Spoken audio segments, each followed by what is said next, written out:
안녕하세요. 저는 몇 달 전에 남편과 이혼하게 된 40대 중반 여자입니다.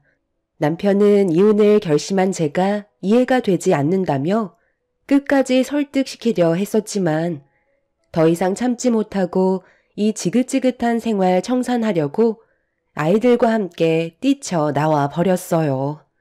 제 성격이 이상한 건지 여러분들의 생각을 듣고 싶어 사연을 신청했으니 진지하게 들어주시면 감사하겠습니다. 처음 시작은 아주버님과 형님의 관계에 좋지 않은 분위기가 형성되더니 안 좋은 소식이 들려왔어요. 대충 느낌은 왔었지만 결국 형님은 아주버님과의 이혼을 선택하게 되었던 거죠. 이유는 집안의 가장 역할을 제대로 하지 못한다는 거였어요.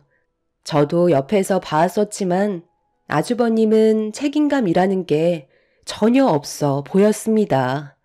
그동안 아이들 키우면서 힘들게 버텨온 형님이 대단해 보였었죠. 하지만 형님도 사람인지라 더 이상은 참기 힘들었었나 봐요.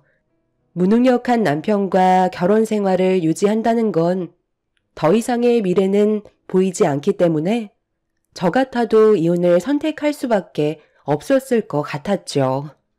그리고 이 문제로 인해 집안은 난리가 나게 되었고 저희 부부도 시댁으로 급하게 향할 수밖에 없었습니다. 시부모님과 아주버님께서는 이혼만큼은 절대 안 된다며 강하게 거부하셨어요. 살다 보면 이런저런 일 다 있는 거지. 지금 나이가 몇인데 너 입에서 이혼하겠다는 말이 나오는 거야? 나는 절대 받아줄 수 없으니까 꿈도 꾸지 마라. 저런 무능력한 남자와는 더 이상 같이 살지 못하겠다니까요. 어머님, 아들을 왜 제가 책임져야 하냐고요. 지금까지 같이 살아준 것만도 감사하게 생각하셔야죠. 당신 정말 이렇게까지 할 거야? 일자리 정도야 금방 구할 수 있다니까. 요즘에 몸이 좋지 않다 보니까 잠깐 좀 쉬려고 했던 것뿐인데 그게 그렇게 잘못된 거야? 당신이 나를 이해해줘야지. 하루 이틀도 아닌데 오늘따라 새삼스럽게 왜 그래? 나도 이혼은 받아줄 수 없으니까 화 좀 가라앉히면 안 될까? 내가 지금 화가 안 나게 생겼어? 몸이 안 좋아서 일을 잠깐 쉬는 정도는 넘어갈 수야 있지. 그런데 돈은 까먹지 말아야 할 거 아니야?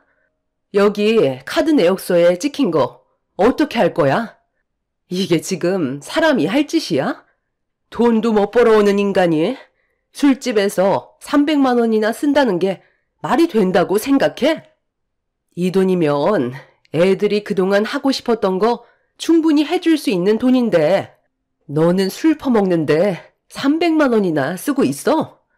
나랑 애들한테 미안하지도 않아? 언제까지 이렇게 살 건데? 남자들은 밖에서 친구들이랑 술 한잔 걸치다 보면 그 정도는 우습게 나온다니까.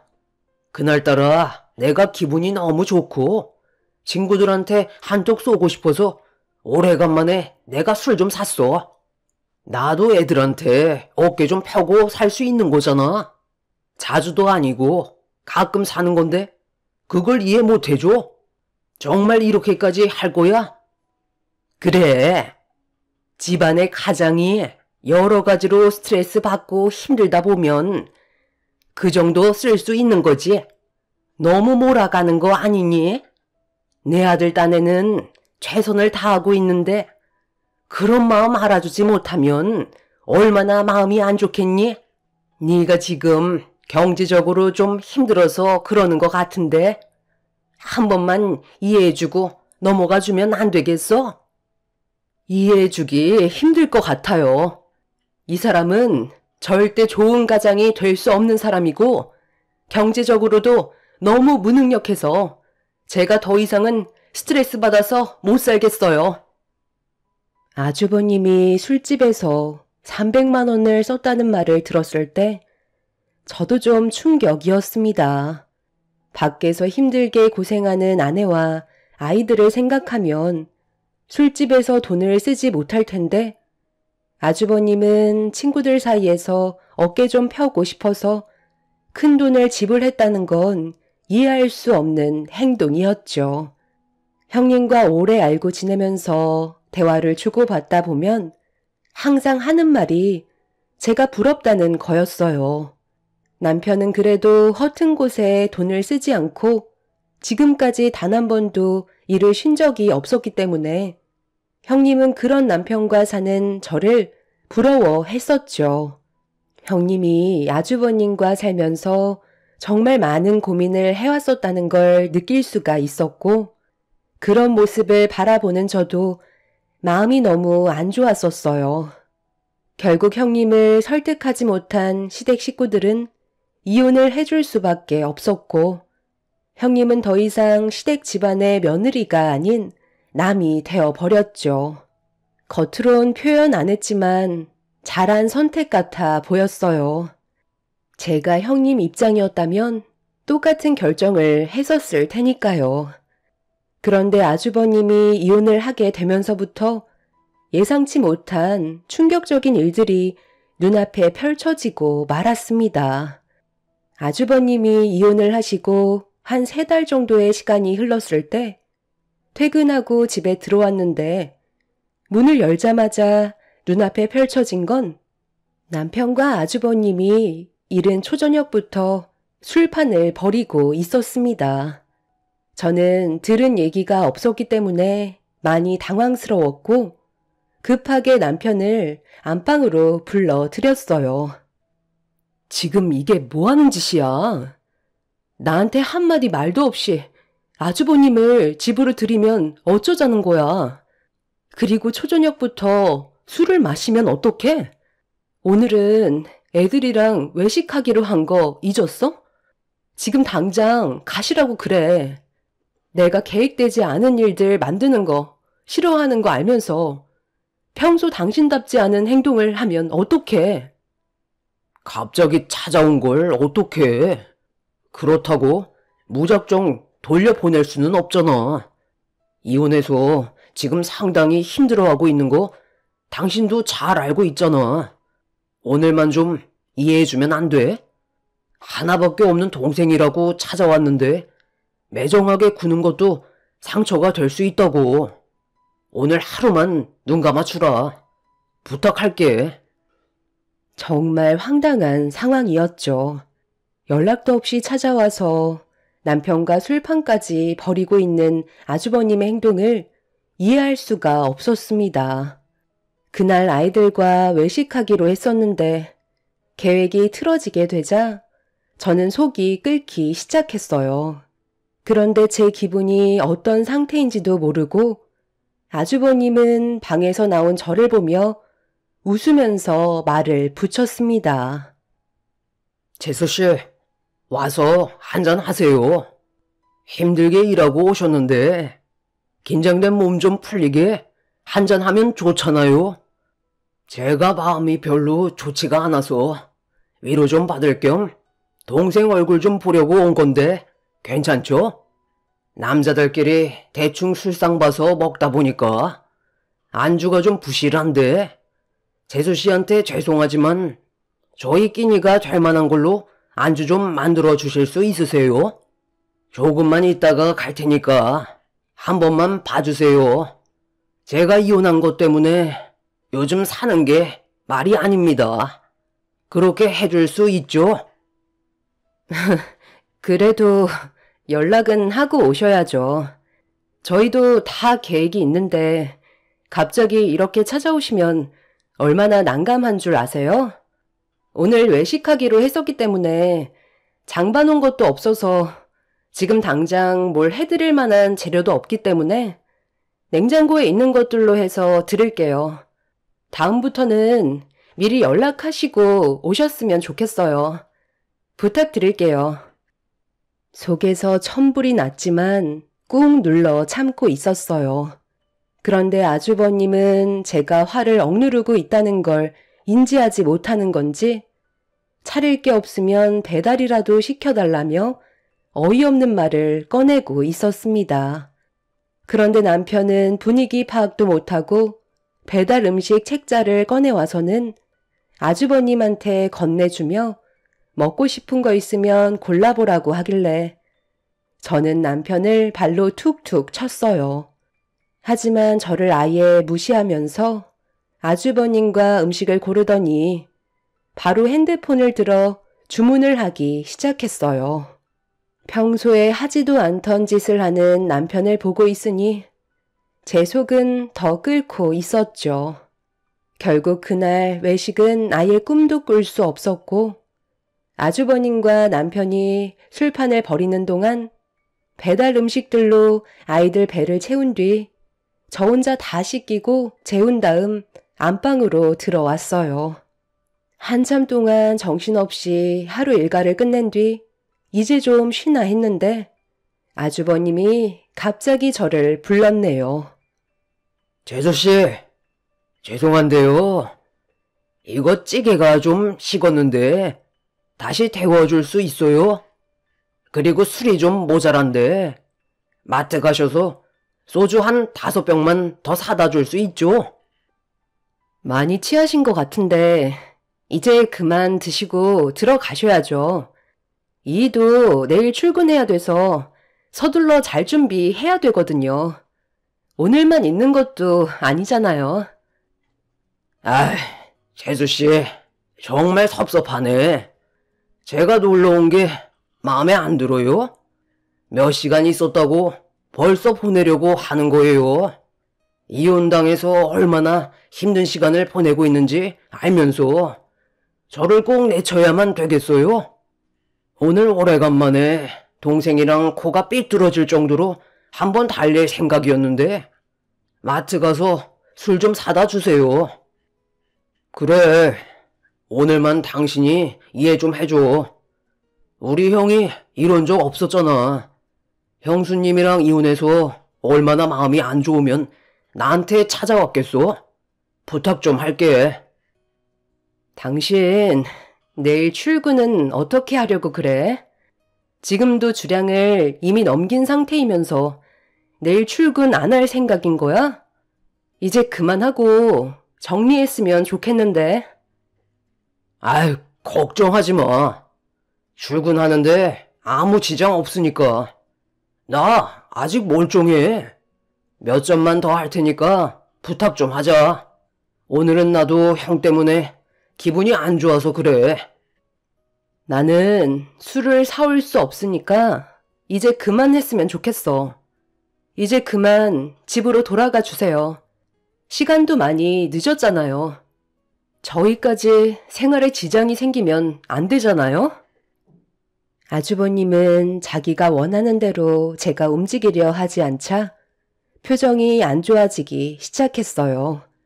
저도 이미 참을 만큼 참아왔었기 때문에 화가 난 얼굴로 아주버님을 노려보고 있었습니다.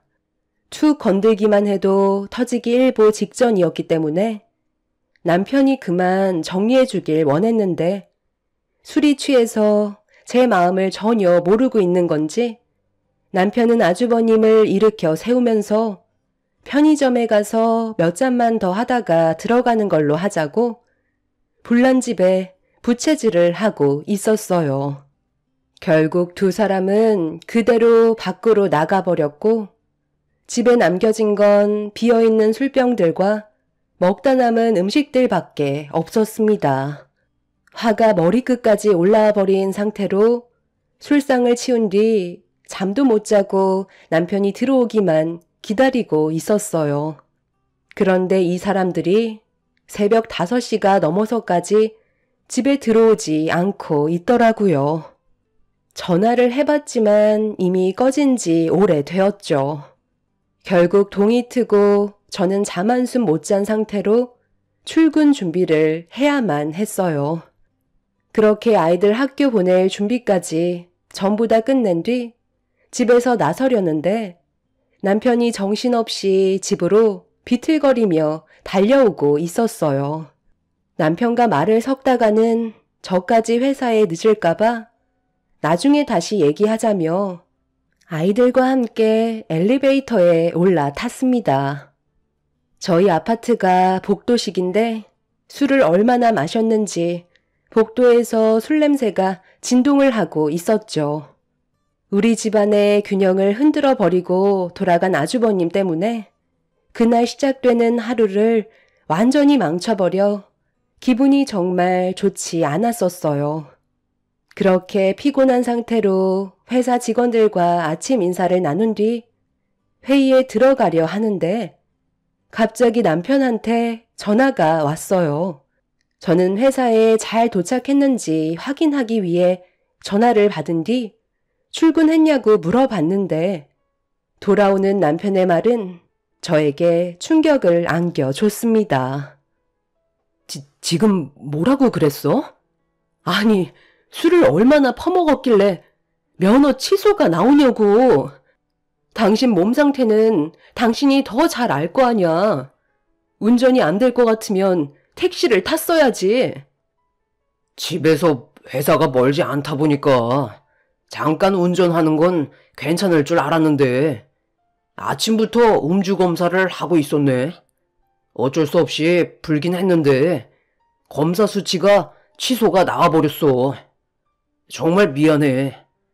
당신한테 내가 할 말이 없다. 미안한데 잠깐 여기로 와줄 수 있겠어?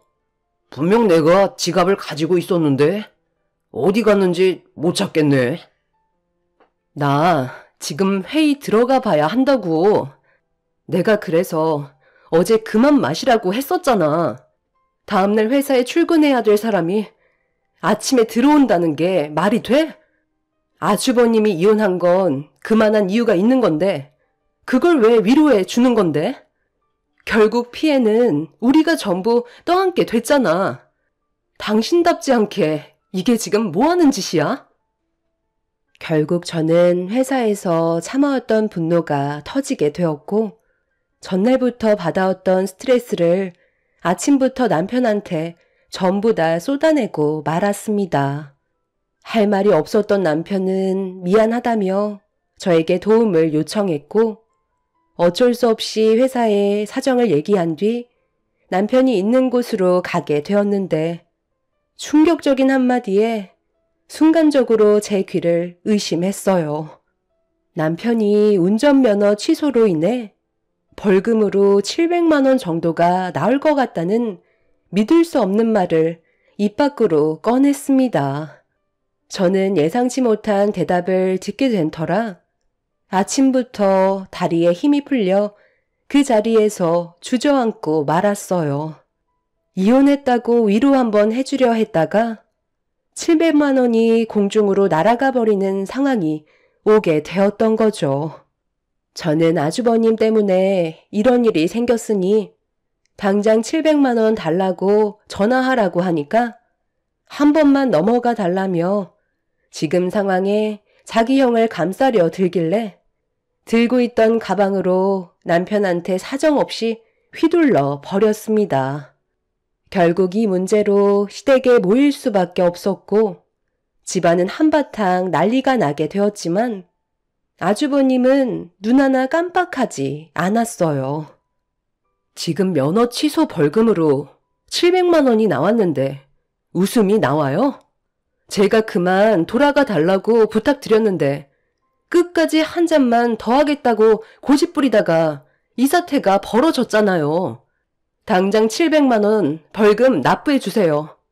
제 말만 들었어도 이런 일은 생기지 않았을 거라고요.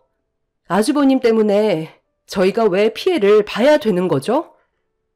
저도 몇 번 벌금 맞은 적 있어요. 그런데 그건 걸릴 수도 있는 거고 걸리지 않을 수도 있는 건데 왜 저한테 벌금을 내달라는 건지 모르겠네요. 그러니까 택시를 타고 갔어야지. 너는 생각이 없는 거냐? 코가 삐뚤어지게 마셨는데 차를 타고 가는 건 사고가 날 수도 있는 거라고. 본인이 충분히 판단할 수 있는 거였으니 저한테는 동생 잘못을 책임져 줄 의무가 없는 거죠. 그리고 현재 저는 그만한 돈도 없습니다. 얼마 전에 살고 있는 집까지 처분해서 필요한데 돈을 좀 써버린 상태라 아예 여유 자금이 없거든요. 700만 원 정도야 둘이서 맞벌이 하니까 그게 지장 없잖아요. 한 달만 굶으면 되는 건데 이런 일로 분위기 심각하게 만들지 말죠. 그래, 살다 보면 누구나 다 실수할 수 있는 법이야. 700만 원이 벌금으로 나가는 건 좀 아깝기는 하다만 그래도 어쩌겠니? 네가 좀 감수해야지. 제가 감수하라고요? 왜 그래야 하는 거죠? 이런 상황을 만든 게 된 건 전부 다 아주버님 때문인데 왜 제가 그걸 떠안아야 하는 거냐고요? 당장 700만 원 주세요. 저 지금 백수인 거 몰라요? 돈이 없다니까요. 그리고 창수야, 너한테 부탁이 있는데 너희 집에서 며칠간만 신세 좀 지면 안 될까? 나도 먹고 살아야 되니까 일자리 좀 구하려고 하는데 아까 말했다시피 지금 수중에 돈이 없다. 솔직히 내가 너희 형수 때문에 기 한 번 제대로 못 펴고 살았잖냐. 그래서 이혼한 마당에 돈 좀 한번 제대로 써보려고 집 처분한 돈으로 사치를 좀 부렸거든. 친구 녀석들한테도 명품들 좀 사주고 술도 진탕 마셨더니 지금 아예 돈이 바닥이 나버렸네. 이건 재수씨 선물이에요. 요즘 샤넬백이 그렇게 유행이라고 하던데 이거면 700만 원 벌금은 퉁칠 수 있는 거 아니에요? 네 것도 준비했다. 영업사원이? 시계가 그게 뭐냐? 이 정도는 차줘야지. 부모님 선물은 진작에 드렸으니 걱정 안 해도 된다. 그리고 저기 쇼핑백에 애들 선물도 있거든. 최신 게임기라 아마 엄청 좋아할 거다. 아주버님, 지금 이게 뭐 하시는 거예요? 돈을 벌지도 않으시면서 돈을 흥청망청 다 써버리시고 저희 집에서 지금 신세를 지겠다고요? 제가 이런 거 받고 싶다고 했어요? 다시 환불하시고 그 돈으로 집을 알아보세요. 저희 집에는 절대로 들어올 수 없으세요. 당신 쓸데없는 생각하지 마. 내가 안 된다고 하는 건 절대 안 되는 거야. 당신 정말 속 좁게 왜 그래? 형이 이제부터 제대로 된 삶을 살아보겠다잖아. 최대한 서둘러서 일자리를 만들 수 있게 준비시켜주면 좋은 거 아니야? 내 말 못 들었어? 그렇게는 절대 안 된다니까. 그리고 어머님 집이 비어있는 방도 많은데 왜 우리 집인데? 애들도 있고 남은 방도 없는 상태라고. 부모님 집에서는 시내도 한참 멀고 지 옆에도 출퇴근하기에는 무리가 있어서 잠깐 재수씨 집에 신세 좀 지겠다는 거예요. 거실에서 생활해도 되니까 걱정 마세요. 아주버님은 할 말이 다 끝났다는 듯 자리에서 일어나더니 짐을 챙긴 뒤 자기 차에 싣고 있었습니다. 저는 절대 안 된다고 했지만 아주버님은 더 이상 제 말을 들으려 하지 않았어요.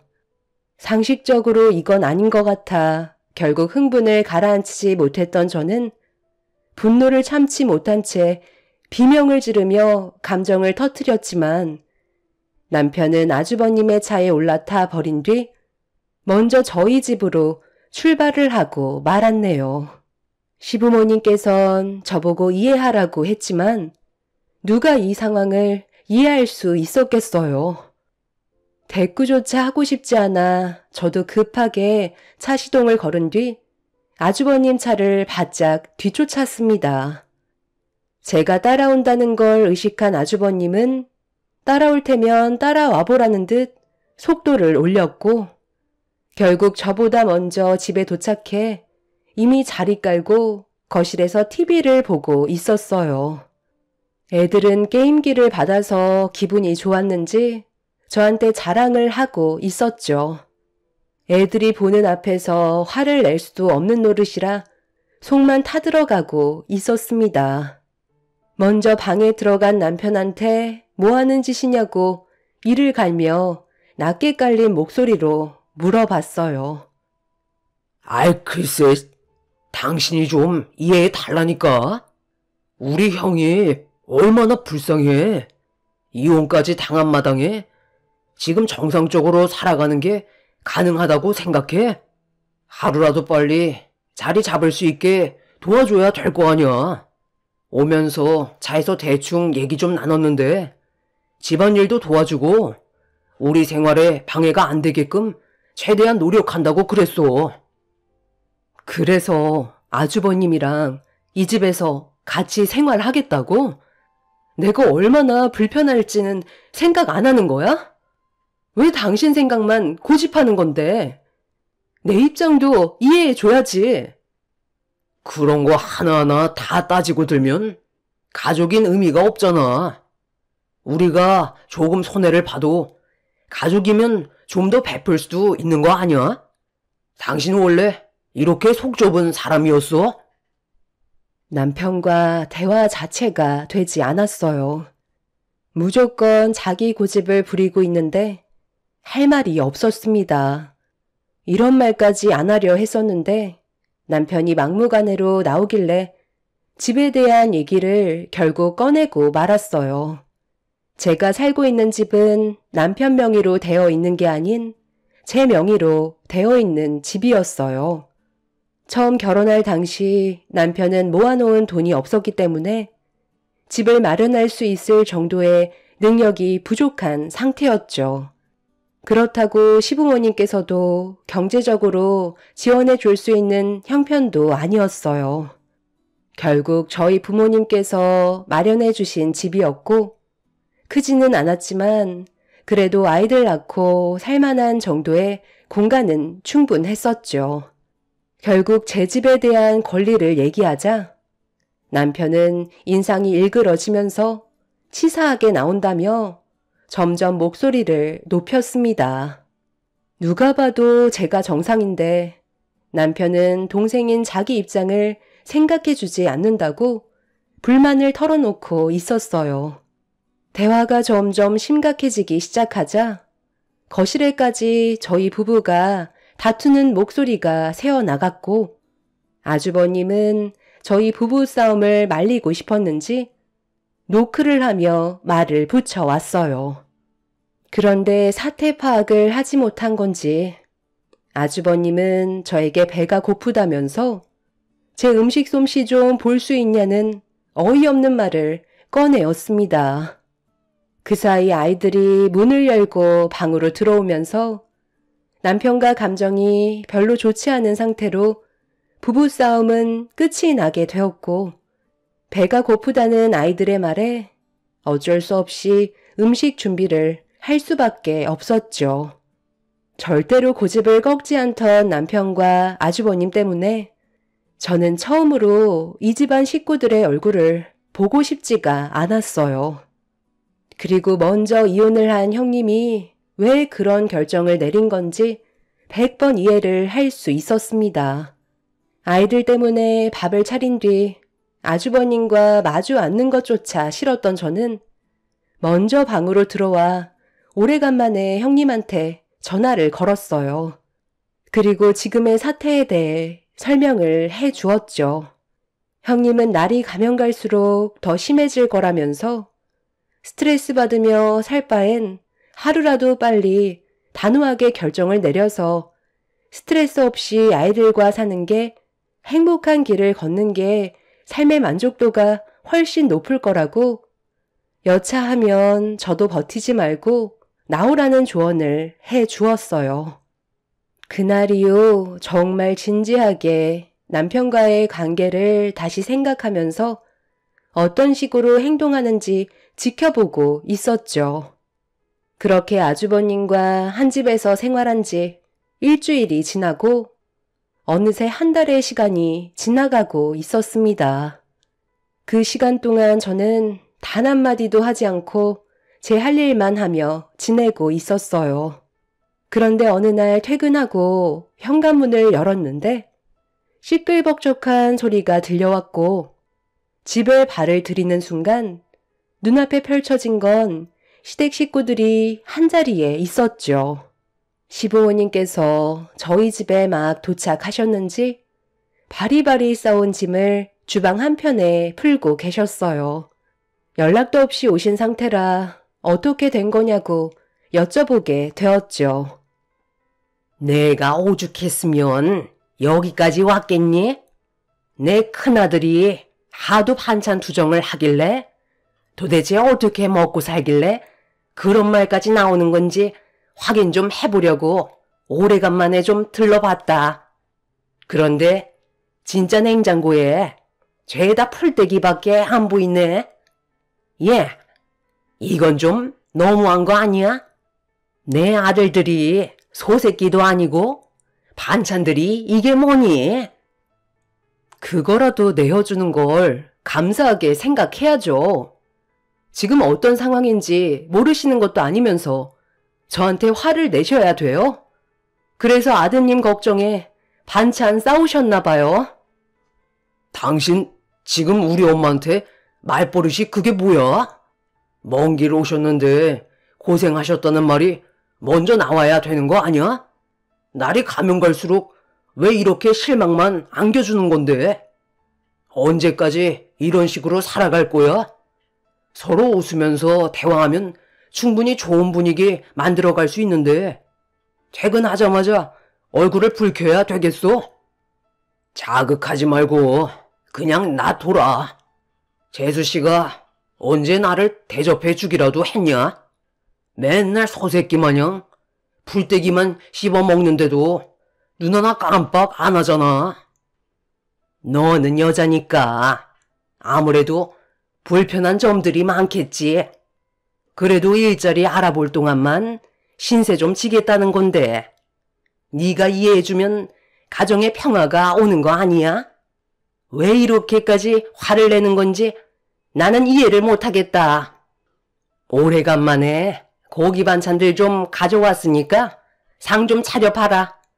그리고 집안꼴이 이게 뭐니? 청소는 하고 사는 거야? 제가 언제까지 이해를 해줘야 되는 거죠?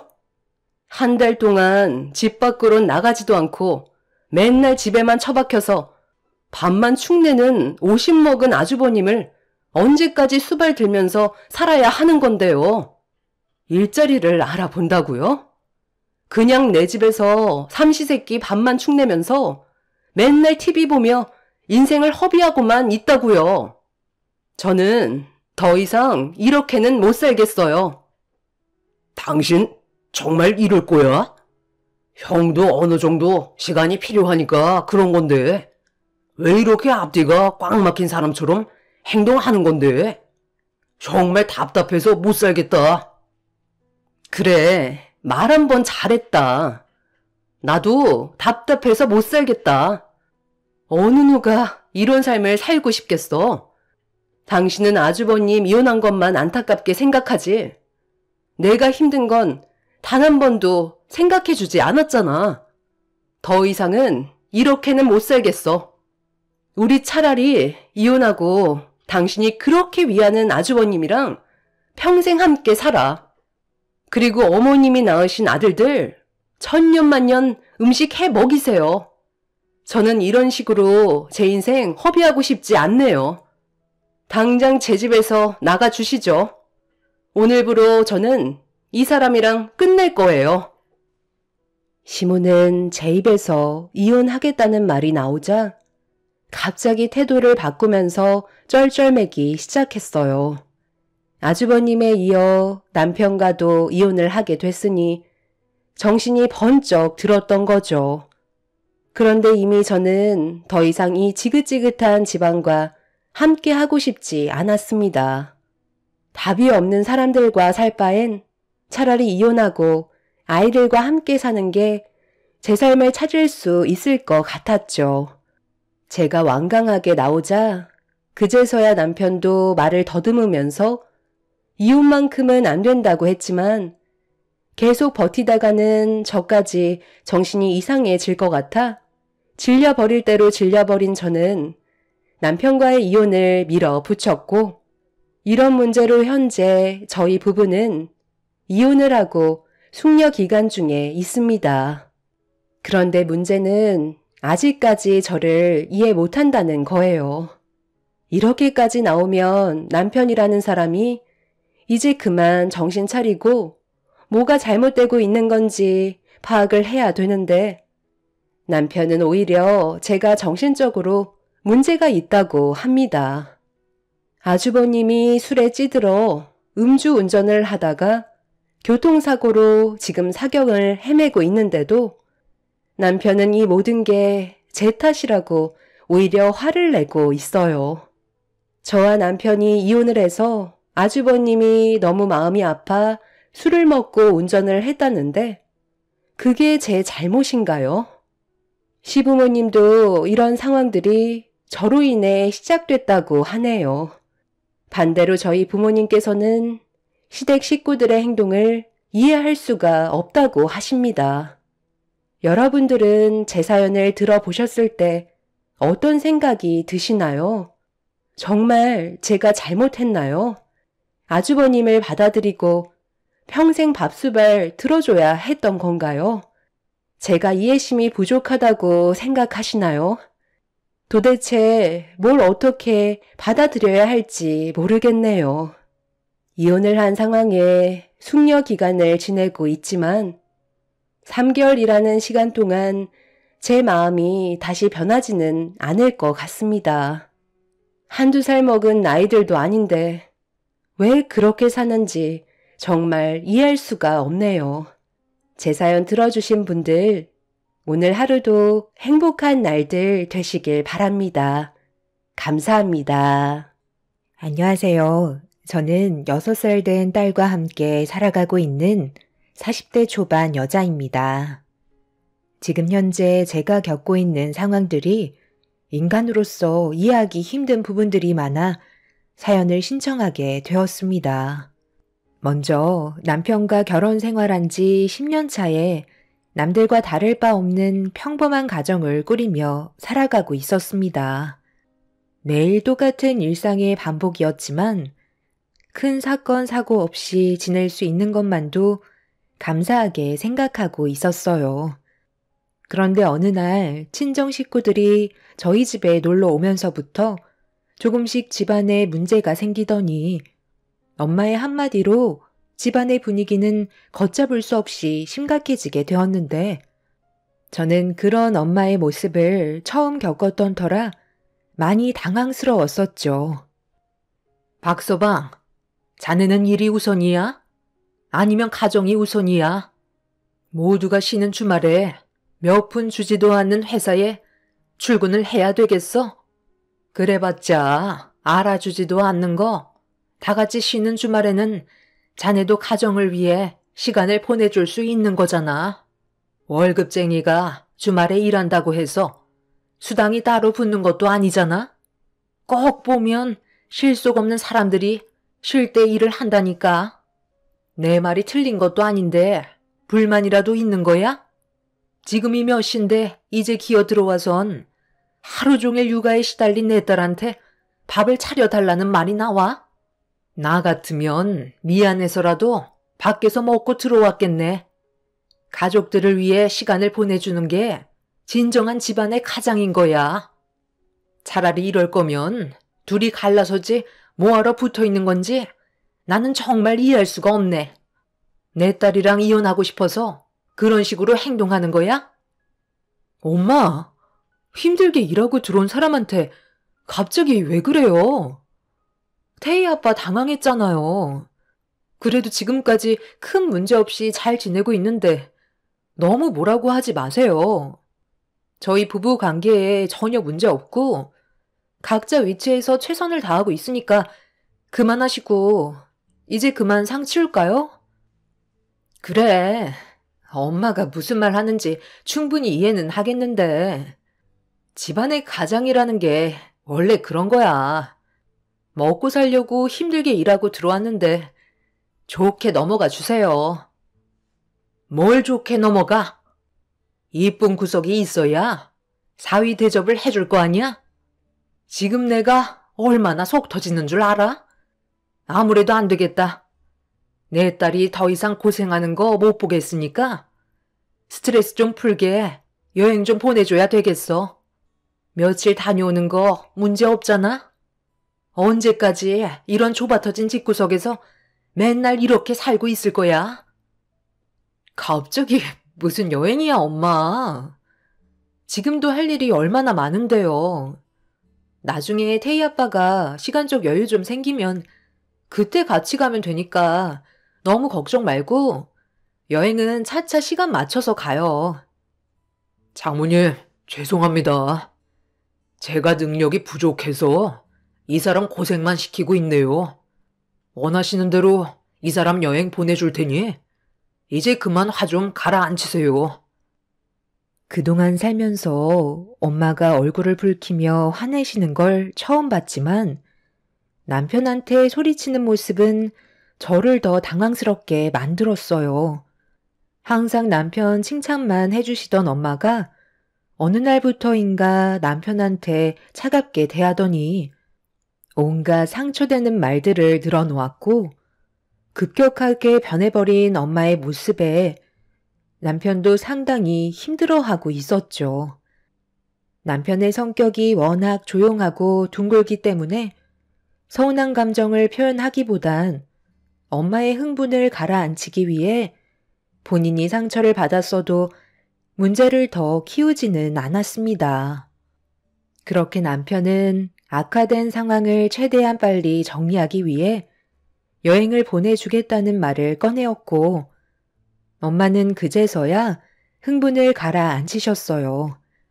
저녁을 먹지 않았다는 남편의 말에 밥상을 차려주려 했었는데 엄마가 워낙 강하게 거부를 하시면서 안 좋은 감정을 나타내자 남편은 배가 고프지 않다며 서둘러 자리를 회피하려고 안방으로 들어가 버렸습니다. 엄마가 남편을 대하는 행동들이 서운하게 다가왔던 저는 기분이 좋지 않았어요. 가정을 위해 정말 열심히 일하고 있는 사람한테 들어오자마자 화부터 내시니 이유를 알지 못했던 저는 결국 엄마한테 화를 내고 말았지만 제가 서운해하는 걸 크게 신경 쓰지 않으셨어요. 언니는 엄마가 요즘 들어 좀 예민해진 것 같다는 말을 했지만 제가 봤을 때 엄마의 행동은 분명 이유가 있었고 저는 그걸 알지 못해 답답하기만 했었죠. 남편이 집에 들어오면서 친정 식구들은 집으로 돌아갔고 그제서야 남편의 밥상을 차려줄 수 있었습니다. 늦은 저녁을 먹고 난 뒤에 저희는 대화를 이어나갔어요. 당신 우리 엄마한테 뭘 잘못하기라도 했어? 아니, 얼마 전부터 당신한테 예민한 반응을 나타내셨잖아. 원래 막내 사이밖에 모르시던 분인데 오늘따라 너무 심하시잖아. 글쎄, 왜 그러시는지 나도 알면 좋겠지만 장모님이 언제부터인가 변하셔서 좀 당황스럽긴 한데 아마 내가 서운하게 해드렸던 게 있으셨나 보지. 일단 이번에 당신 여행 좀 다녀와야 되겠소. 괜히 일 크게 만들지 말고 장모님께서 시키신 대로 가서 바람 좀 쐬고 와. 그래야 내 마음이 편하지. 가지 않겠다고 했다가 괜히 내가 안 보냈다고 얼굴 붉히시면 그게 더 곤란하잖아. 나도 시간이 되면 같이 가겠지만 회사 일이 워낙 바쁜 거 당신도 잘 알지? 당신이 내 말을 들어줘야 장모님께서 서운하게 생각하고 있었던 부분들이 어느 정도 해소가 될 테니 괜히 안 가겠다고 고집 부리지 말고 가족들끼리 오붓하게 다녀와.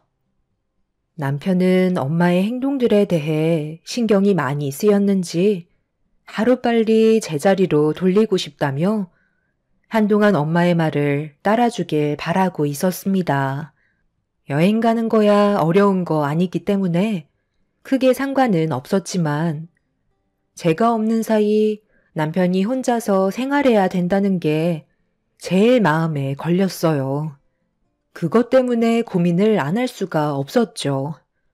하지만 엄마와 남편과의 사이에 제가 알지 못하는 무언가가 있기 때문에 일단 여행을 다녀오는 게 좋을 것 같다고 생각했고, 저는 그렇게 일정을 잡게 되었어요. 부모님께서는 당장 시간이 되지 않으셔서 언제나 뒤에서 저를 챙겨준 첫째 언니네와 함께 여행을 떠나기로 계획을 세우게 되었어요. 원래 계획은 1박 2일의 여행 일정을 세우려 했었지만 엄마는 그런 걸로 부족하다면서 최소 2박 3일은 다녀와야 그동안 쌓여있던 육아 스트레스가 풀린다면서 무조건 밀어붙이셨어요.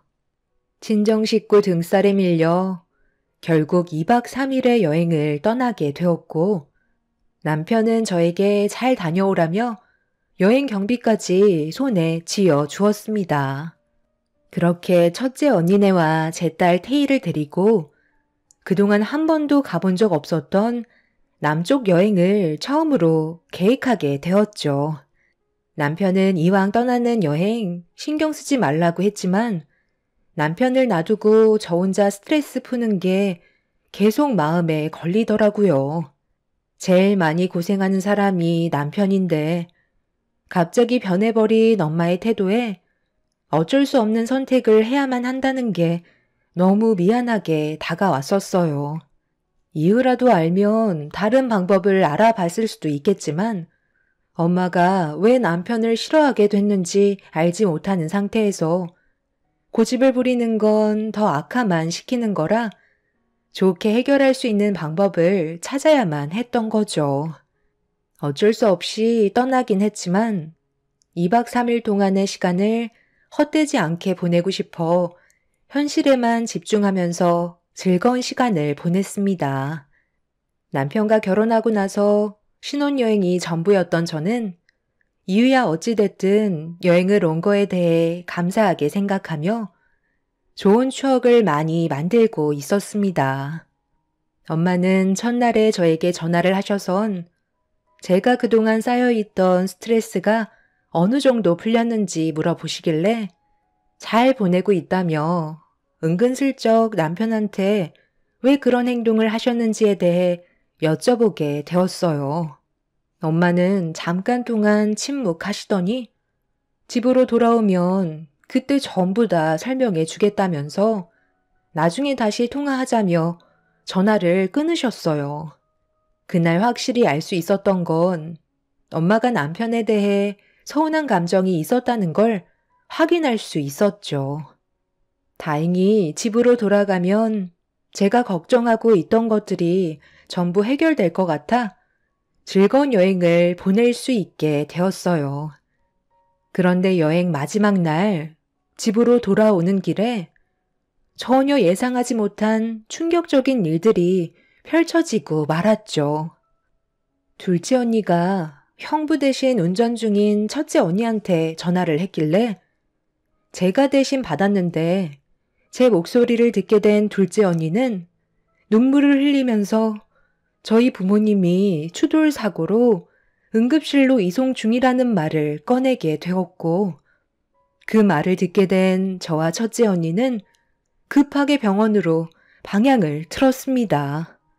그런데 수화기에서 들려온 둘째 언니의 또 다른 한마디에 저는 핸드폰을 떨어뜨리고 말았어요.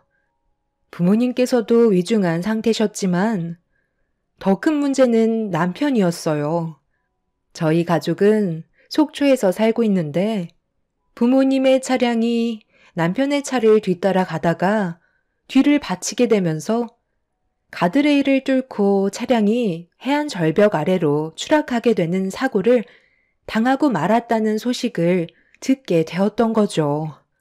둘째 언니도 부모님의 뒤를 따라가다가 사고 현장을 전부 목격했었는지 확인한 것만 설명해 주고 있었어요. 알고 보니 저희가 여행에서 돌아오는 길에 남편과 부모님께서 따로 만나 대화를 주고받은 것 같았어요. 식당에서 나와 집으로 돌아가는 길에 사고가 나게 된 거였죠. 문제는 남편의 차가 해안가로 떨어지면서 차량이 침수되기 시작했고, 이미 구급차가 왔을 때 차량은 완전 침수가 되어버린 상태였는데 그 안에 남편이 사라졌다는 거였습니다. 탈출한 흔적은 있었지만 해안가 위로 빠져나오지는 못한 것 같다는 둘째 언니의 설명에 저는 너무 두려운 나머지 오열을 하게 되었고, 첫째 언니는 저를 진정시키면서 급하게 병원으로 향했어요. 저희가 병원에 도착했을 때 부모님께서는 병실로 옮겨지셨는데 아직 회복을 못하신 상태셨어요. 둘째 언니한테 어떻게 된 상황인지 자세하게 물어봤지만 부모님의 사고로 충격을 받았는지 말을 제대로 하지 못하고 있었죠. 저는 첫째 언니한테 아이를 맡기고 사고 현장의 위치를 물어본 다음 급하게 사고가 난 위치를 향해 차를 타고 달려갔어요. 그렇게 도착한 곳에서는 이미 수색 작업이 이루어지고 있었지만 실종된 남편을 찾기에는 좋지 않은 날씨 때문에 많은 어려움이 뒤따르고 있었는지 수색의 어려움을 겪고 있었습니다. 구조대 일원분의 손을 잡고 남편의 얼굴만이라도 확인할 수 있게 부탁드린다고 했었지만 날씨도 좋지 않고 파도가 너무 높아 어려움이 있는데 물새까지 탁해서 앞이 안 보인다며 최선을 다하고는 있지만 힘들 수도 있을 것 같다는 설명을 해주었어요. 저에게 잘 다녀오라고 용돈까지 지어줬을 때의 남편이 저에게 마지막 모습이었다는 게 너무 고통스러웠고 엄청난 충격을 받은 저는 결국 실신을 하고 말았습니다.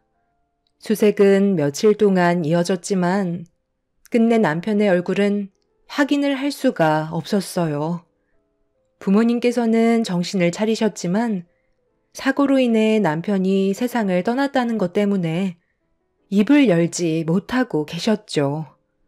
둘째 언니는 단순 사고였다지만 저는 고개를 돌린 채 저를 바라봐 주지 않는 엄마한테 원망의 말들을 늘어놓고 말았습니다. 이게 다 엄마 때문이야. 내가 여행만 가지 않았어도 이런 일은 일어나지 않았겠지.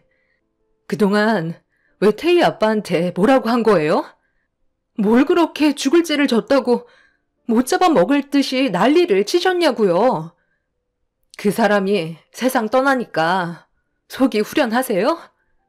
구조대에서도 더 이상의 수색은 무의미하다고 했어요. 그날 날씨가 얼마나 안 좋았는지 아시죠? 벌써 고기밥이 되어버렸을 거라고요. 왜 그러셨어요? 여행 다녀오면 전부 다 설명해 주겠다면서요. 입만 닫고 계시면 모든 게 해결돼요? 제가 납득할 수 있게 해달라는 건데 언제까지 말을 안 해주실 건데요? 저 이렇게는 못 살아요. 태희는 아직까지 아빠가 세상을 떠났는지 모르고 있다고요. 그냥 한동안 일이 바빠서 집에 들어오지 못하는 걸로 알고 있어요. 언제까지 숨길 수는 없는 거잖아요. 저는 2번 다시 엄마 얼굴 보고 싶지 않아요. 그 사람이 살아 돌아올 때까지 엄마도 이 세상에 없는 존재로 여기며 살아갈 거예요. 제가 이렇게까지 나오는데도 끝까지 말 안 해주실 거죠? 그만해. 엄마도 제부한테 안 좋은 감정이 있었으니까 서운해서 그랬겠지. 우리도 한순간에 엄마 아빠 2분 다 잃을 뻔했었다고. 너는 제부만 중요하니? 내가 솔직히 말을 안 해서 그렇지. 그동안 옆에서 지켜보면서 얼마나 화가 많이 났었는데 돈만 벌어온다고 해서 모든 게 다 해결되는 건 아니잖아? 너 그동안 육아한다고 해서 얼마나 힘들었어? 솔직히 태희가 정상은 아니잖아? 정신지체가 있어서 혼자서 감당하는 게 쉬운 것도 아닌데 집안의 가장은 돈만 벌어오면 끝인 거야? 육아에도 신경을 써야 하는 건 당연한 거라고. 자기 자식인데 거리를 두는 것도 내가 한두 번 봤는 줄 알아? 태희는 그래도 자기 아빠라고 따르려 하는데 제부는 장애가 있다는 것 때문에 그동안 어떻게 했어? 조금도 관심을 주지 않았잖아. 엄마가 왜 너한테 여행을 가라고 했었는지 알아? 그래야 네가 살 것 같아서 그랬던 거야. 태희가 세상 밖으로 나오게 되면서 6년 동안 거의 집에만 박혀 있었지? 제대로 된 휴식 한 번 없었잖아. 언니가 우리 집안 사정에 대해 얼마나 다 안다고 그래? 그 사람이 원래 좀 무뚝뚝한 면도 있었고 매일같이 새벽 4시에 출근해서 저녁 늦게 들어오는 사람한테 일도 바쁜데 집에 와서 육아까지 하라고? 우리는 서로가 현재의 상황에서 최선을 다해 살아왔었다고. 다들 우리가 얼마나 힘들었는지 이해 못하잖아. 그리고 태희한테 문제가 있는 게 그 사람 탓만도 아닌데 그렇게 몰아가는 건 잘못된 거 아니야? 우리 가족들이 이렇게까지 이해심이 없었는지 몰랐네. 내가 힘들어하면 다들 우리 집에 와서 도와주지 그랬어. 6년 동안 제대로 신경 써준 것도 없었으면서 큰 소리만 치는 게 맞는 거야? 그런 이중적인 모습 나는 더 이상 보고 싶지 않아. 어찌됐든 우리 가족들 때문에 그 사람이 세상 떠났으니까 나는 더 이상 우리 가족 얼굴 못 볼 것 같아. 앞으로 내가 알아서 살아갈 테니까 2번 다시 우리 집에 오지도 마. 그 사람이 얼마나 불쌍한지 알면서 일을 이렇게까지 만들어? 시부모님까지 어렸을 때 일찍 세상 떠나셔서 제대로 된 사랑 못 받고 살아왔던 불쌍한 사람이야. 엄마가 그 사람한테 잘해줬을 때 얼마나 좋아했었는데 조금의 관심 주는 게 그렇게 힘든 거였냐고. 구조대까지 포기를 하게 된 상황이라 남편의 얼굴조차 확인하지 못한 저는 버티기가 너무 힘이 들었었어요. 남편을 2번 다시 볼 수 없었다는 건 저에게 큰 고통으로 다가왔었는데 첫째 언니는 가족들 모두 저를 걱정해서 그런 거라고 너무 마음을 닫지 말아달라고 했었지만 저는 이미 제정신이 아닌 상태라 가족들의 말이 들리지 않았죠. 그렇게 아이와 함께 집에 들어온 저는 한동안 가족들 얼굴을 안 보며 지냈었는데 남편의 사망 신고를 차마 할 수가 없겠더라고요. 세상을 떠나고 나서 1달 이내에 해야 된다고 했지만 당장이라도 현관문을 열며 집으로 들어올 것만 같아 남편이 세상을 떠났다는 걸 인정하고 싶지 않았어요. 첫째 언니는 힘들어하는 제가 많이 걱정이 되었는지 집에까지 찾아왔지만 문을 열어주지 않았습니다. 제 딸 태희는 아빠 언제 오냐며 그리워하고 있는데 언제까지 숨길 수도 없는 노릇이라 어떻게 말을 해줘야 할지 모르겠더라고요. 그리고 아빠가 보고 싶다는 말을 할 때마다 제 눈에서는 눈물이 왈칵 쏟아지고 말았죠.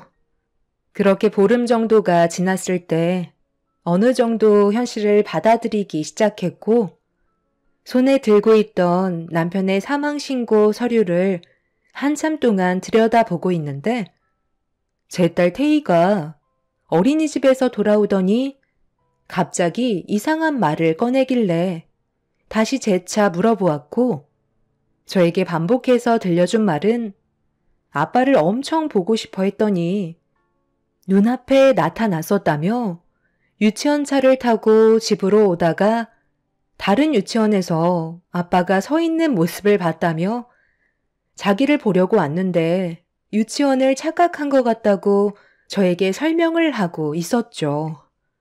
그때 당시 딸의 말을 듣게 된 저는 잠깐 동안 흠칫 놀랐지만 닮은 사람일 거라고 생각할 수밖에 없었어요. 남편은 분명 세상을 떠났고 더 이상 돌아올 수 없는 존재이기 때문에 딸이 아빠를 너무 보고 싶어 해서 착각하는 줄 알았습니다. 그런데 그때부터 집으로 돌아올 때면 아빠가 다른 유치원에서 서 있는 모습을 계속 보게 된다며 자기를 보러 와주지 않는다며 서럽게 울기 시작했고 저는 그 모습에 당황해 도대체 뭘 보고 그러는 건지 확인해 보기 위해 다음날 제가 직접 유치원에 들려 딸을 차에 태운 뒤 남편을 봤다던 다른 유치원에서 기다리고 있었어요. 그런데 그 순간 제 앞에 충격적인 일이 눈앞에 펼쳐지고 말았습니다. 흰색 차량 한 대가 유치원 앞에 서더니 그 차 안에서 세상 떠난 줄 알았던 남편이 차에서 내려 모습을 나타냈어요. 딸은 자기 아빠의 모습을 보고 흥분했는지 자기 아빠를 보러 가겠다며 난리를 쳤지만 너무 충격적인 상황이라 일단 무슨 일인지 파악을 하기 위해 흥분한 딸을 진정시키며 남편의 모습을 지켜보는 순간 저는 남편과 함께했던 10년 동안 쌓아왔던 모든 날들이 와르르 무너져 내리고 말았습니다.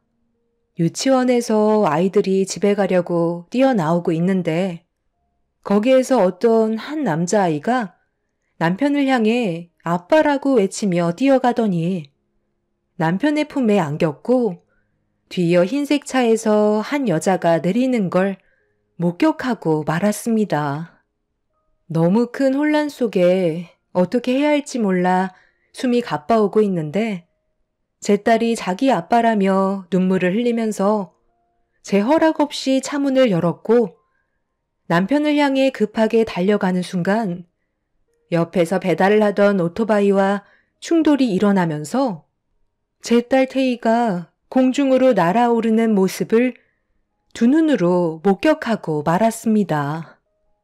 저는 비명을 질렀고 급하게 태희한테 달려가 정신을 잃은 모습을 보며 어떻게 해야 할지 몰라 당황해하고 있었는데 저와 사고가 난 태희의 모습을 보게 된 남편이 놀란 얼굴로 급하게 여자와 남자아이를 차에 태우더니 도망을 치고 있었습니다. 저는 남편이 떠나가는 모습을 보면서 오열을 했고 뒤이어 구조대가 도착해 제 딸을 응급실로 옮겨 주었어요. 이 소식을 듣게 된 첫째 언니와 둘째 언니가 바로 달려와 주었는데 저한테 말하지 않았던 비밀들이 있다는 걸 알게 된 저는 두 언니를 보며 정색하며 물어보았어요. 언제부터 알고 있었던 거야? 지금 이 상황이 왜 일어난 줄 알아? 세상 떠난 줄 알았던 그 사람이 살아 있었다고. 다른 유치원에서 어떤 여자랑 남자아이를 안고 함께 있었고 그 모습을 본 태희가 자기 아빠라며 달려가다가 오토바이와 충돌하고 말았어. 도대체 다들 나한테 뭘 숨기고 있었던 거야? 그 사람 태희가 오토바이 사고가 났는데도 자기 모습이 발각됐다는 거에 놀라서는 급하게 도망치더라. 자기 딸이 정신을 잃어 생사를 오고 가고 있는데 다른 여자랑 아이와 함께 도망쳤어. 나 빼고 다들 알고 있었어? 엄마가 갑자기 변한 이유가 있었던 거지? 사고를 낸 이유가 있었던 거냐고. 놀라지 말고 침착하게 잘 들어. 제부가 바람 피우는 걸 제일 먼저 발견한 게 엄마야.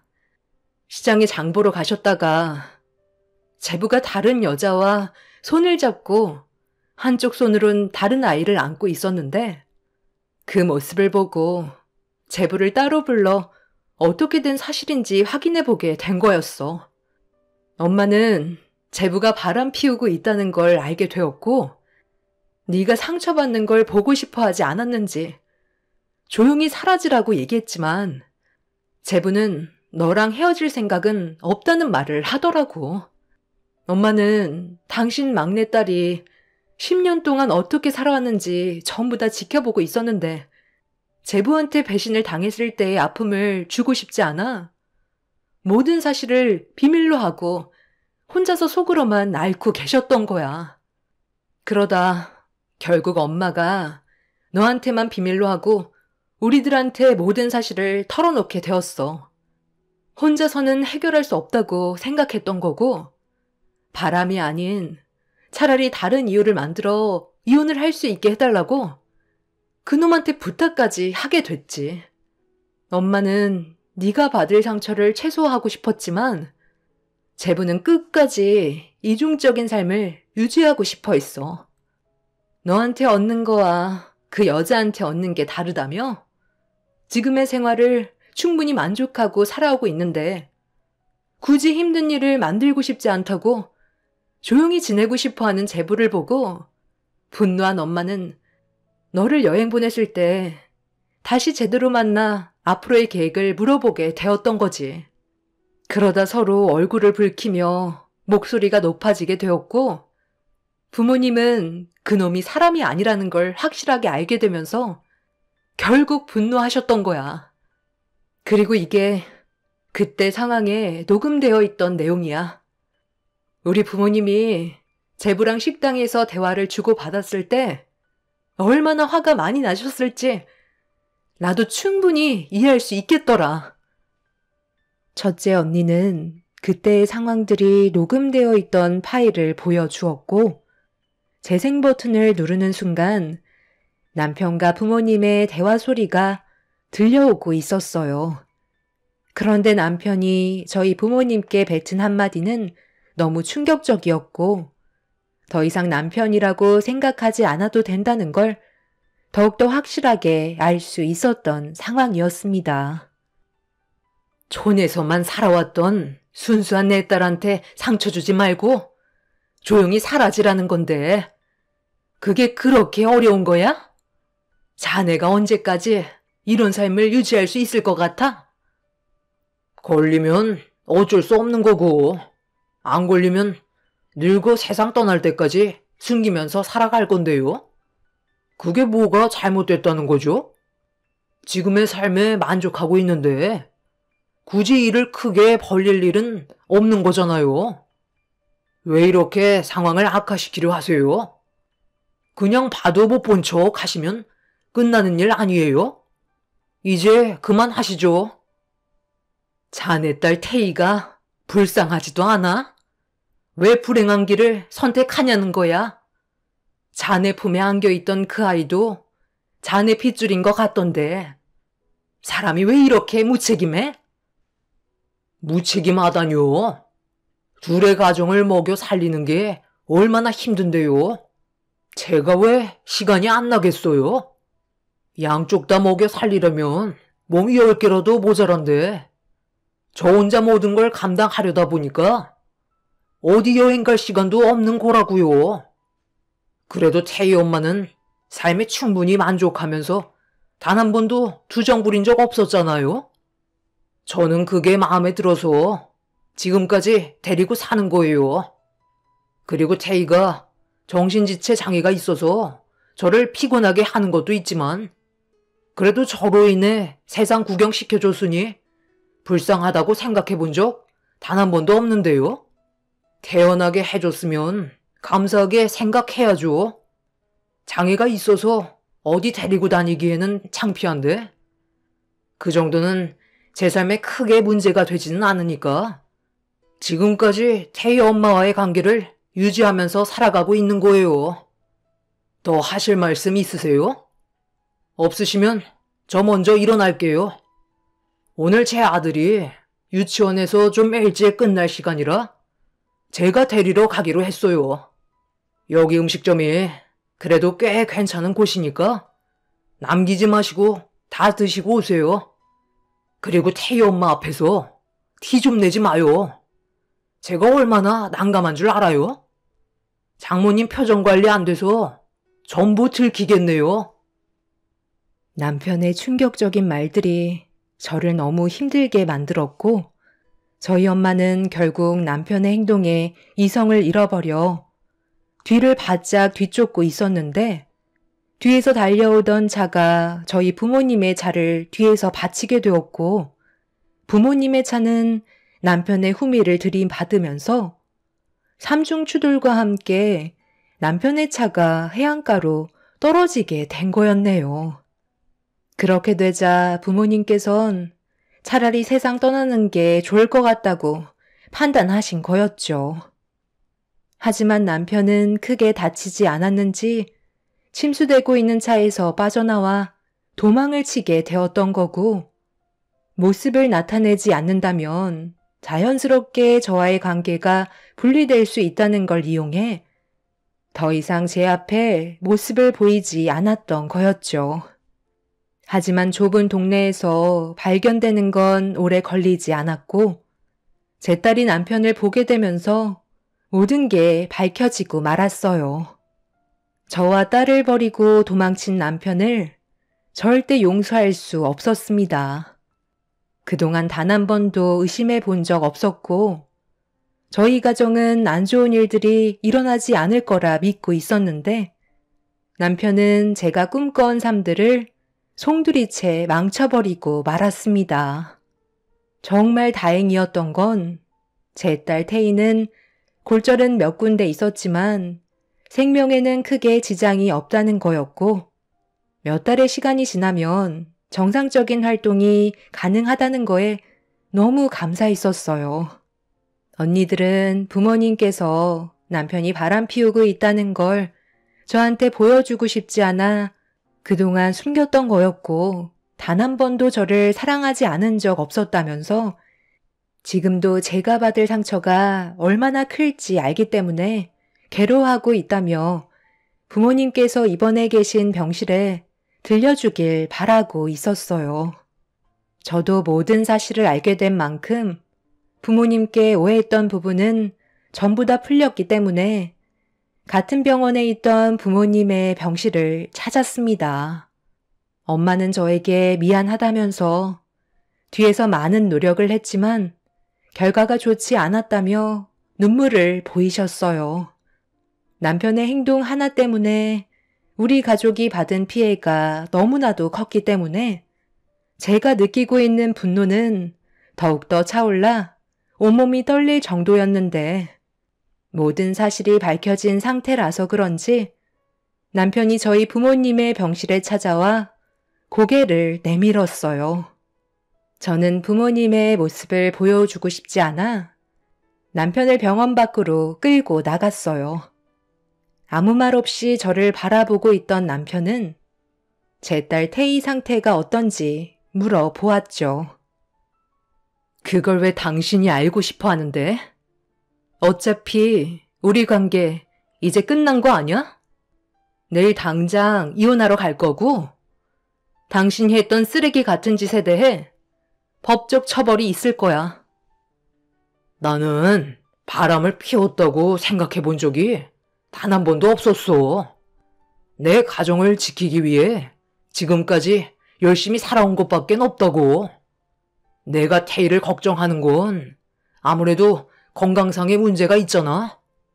정신지체 장애가 있는데 당신 늙고 세상 떠나면 나머지 삶을 혼자서 감당해야 될 텐데 그게 너무 불쌍하지 않아?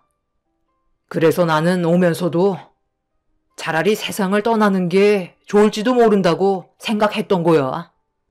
부모가 세상 떠나면 이 험한 세상에 결혼도 못하고 혼자 남겨질 텐데 그 삶이 얼마나 힘들겠어? 차라리 부모님이 옆에 있었을 때 세상 떠나는 게 마음이 편한 거지. 내가 뿌린 씨니까 그래도 한번 확인해 보려고 온 거였는데 건강상에는 문제가 없다니까 나는 그만 들어가 볼게. 당신이 원하는 이혼 그거 원하면 해줄 수 있어. 어차피 내가 꾸린 가정이 또 있으니 마음이 크게 아픈 편은 아니야. 남편의 입에서 나오는 말들을 더 이상 듣고 싶지 않았던 저는 얼굴에 손을 올려붙였고 다음날 이혼할 거라며 당장 눈앞에 사라지라고 소리를 질렀어요.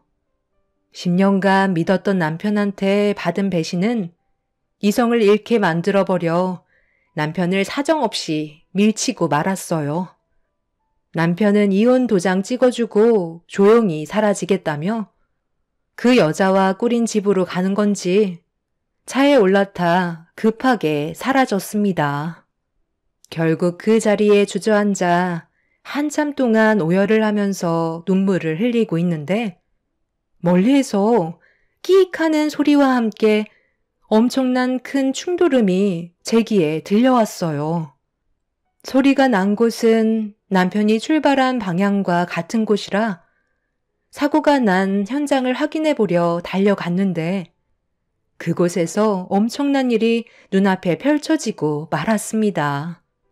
남편이 차 앞 유리창을 뚫고 튕겨져 나와 움직이지 못하고 있었는데 그 앞에는 눈물을 흘리고 있는 한 아이와 여자가 주저앉아 있었어요. 대충 상황을 보니 남편이 여자와 아이를 피하려다가 전봇대를 들이받게 되는 사고가 난 것 같아 보였습니다. 그런데 아이 입에서 나온 한마디는 아빠라는 단어였고 아이와 여자를 자세히 확인해 보니 남편과 바람이 났던 여자가 주저앉아 있었습니다. 그 여자도 꼴에 자기 남편이라고 눈물을 흘리고 있는 건지 슬퍼하는 얼굴을 하고 있길래 제가 소리치며 남의 가정을 건드려서 이런 상황이 생겼다고 화를 내고 말았네요. 남편은 결국 손도 못 써본 채 현장에서 세상을 떠나게 되는 사고를 겪게 되었고 자기가 뿌린 죄를 걷어들이게 되었죠. 남편과 바람난 여자에게 상간녀 소송으로 위자료를 받긴 했지만 마음이 좋지는 않았어요. 울고 있는 아이가 저를 바라보고 있었기 때문에 정신적으로 상당히 힘들었었는데 그래도 모든 걸 무너뜨린 건 그 여자와 남편이기 때문에 처벌은 진행되어야만 했습니다. 그렇게 남편이 세상을 떠나고 지금 현재 저희 부모님과 언니들의 도움을 받으면서 살아가고 있는 중입니다. 자신의 잘못된 행동에 대해 결국 처벌을 받게 된 남편이 참으로 미련한 것 같아요. 그 여자도 저와 이중적인 삶을 보내고 있는 게 좋진 않았었다며 그 문제로 상당히 힘들었었는데 태희가 병원에 실려왔을 때 남편이 병원에 가려 하자 태희 문제로 영영 돌아오지 않을까봐 걱정되었던 그 여자가 아이를 데리고 병원을 오다가 남편 차를 발견한 아이가 뛰어들면서 그걸 피하려던 남편이 결국 사고로 세상을 떠나게 되는 비참한 결과는 돌이킬 수 없는 결과였다고 생각해요. 자신의 잘못된 행동이 만든 일이었으니까요. 제 삶은 비록 해피엔딩은 아니지만 앞으로의 삶은 행복해졌으면 좋겠어요. 제 사연을 들어주신 분들의 가정은 언제나 행복만 가득하셨으면 합니다. 감사합니다. 안녕하세요. 저는 최근에 손윗동서의 황당한 행동들 때문에 사연을 신청하게 된 결혼 2년차 30대 중반 여자입니다. 남편과 결혼했을 때부터 손윗동서와는 약간의 트러블이 있었어요. 딱 봐도 저를 견제하는 것 같은 느낌이 들었었죠.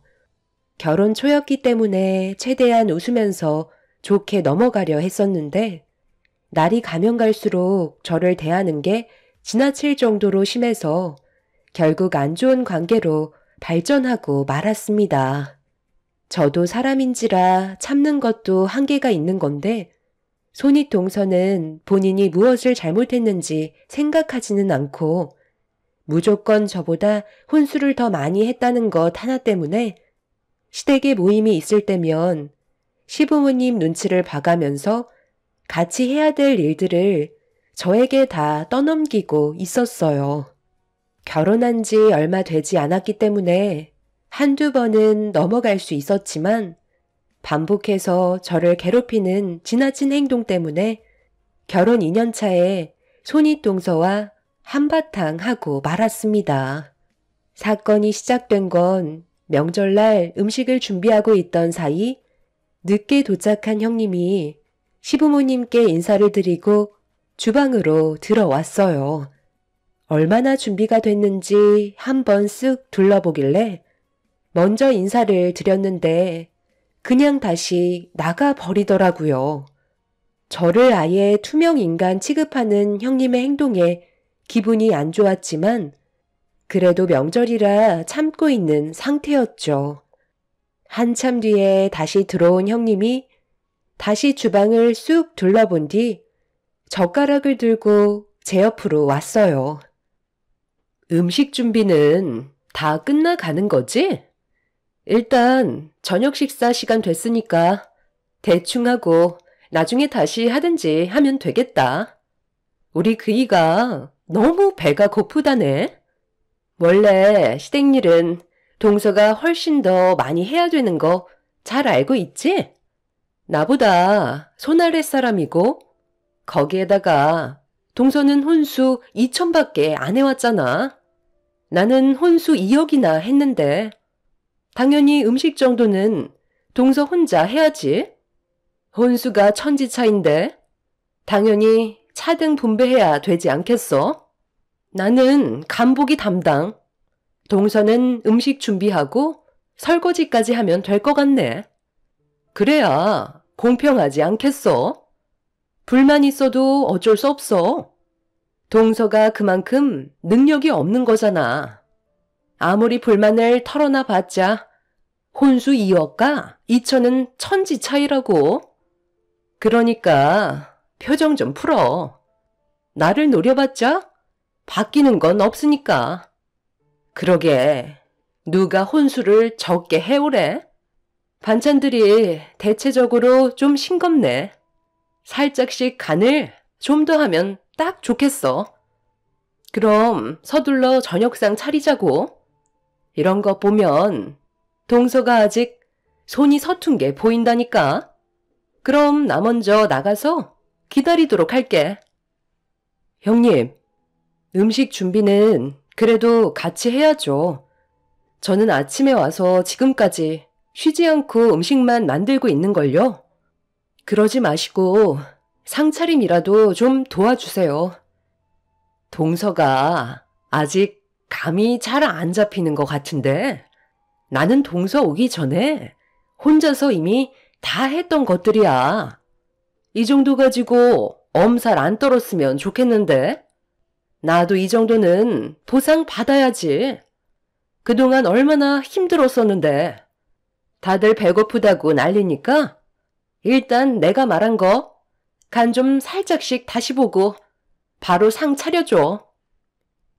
형님은 제 말을 무시한 뒤 밖으로 나가 버렸어요. 시모가 제일 싫어하는 게 꾀부리는 거였는데 형님은 시모가 잠깐 볼일 보러 나가신 걸 이용해서 손가락 하나 까딱하지 않았습니다. 아침부터 와서 주방에서 거의 나오지 않고 있던 저는 이미 지칠 대로 지쳐 있었던 상태라 시댁에 늦게 온 형님이 그래도 도와줄 거라 생각했지만 그건 제 착각이었다는 걸 알 수 있었죠.